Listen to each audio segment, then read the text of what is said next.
I mean, it's easy to test an AI image generator or a writing tool, but an interview assistant? That's different. The real question isn't whether it looks impressive on the website. The real question is this: would I trust it if I had a job interview tomorrow? That's the mindset I had going in. After spending some time with it, I realized Final Round AI isn't trying to magically get you hired. And honestly, that's a good thing. If you're expecting an AI to answer every interview question perfectly while you sit back and relax, you're probably going to be disappointed. What it actually tries to do is help you prepare better, think faster, and communicate your experience more clearly when the pressure is on.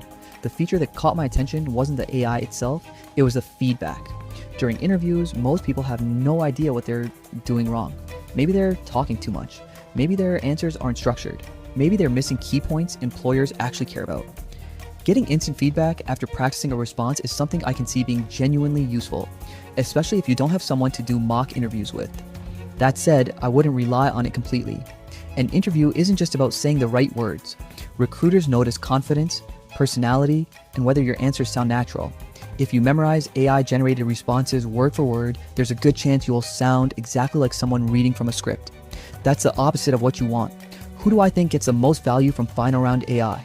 Someone preparing for competitive interviews, a recent graduate applying for their first role, a professional returning to the job market after a few years, or anyone who gets nervous during interviews and wants a safe place to practice before the real conversation. In those situations, I think the tool makes a lot more sense. So, can Final Round AI actually help you get hired?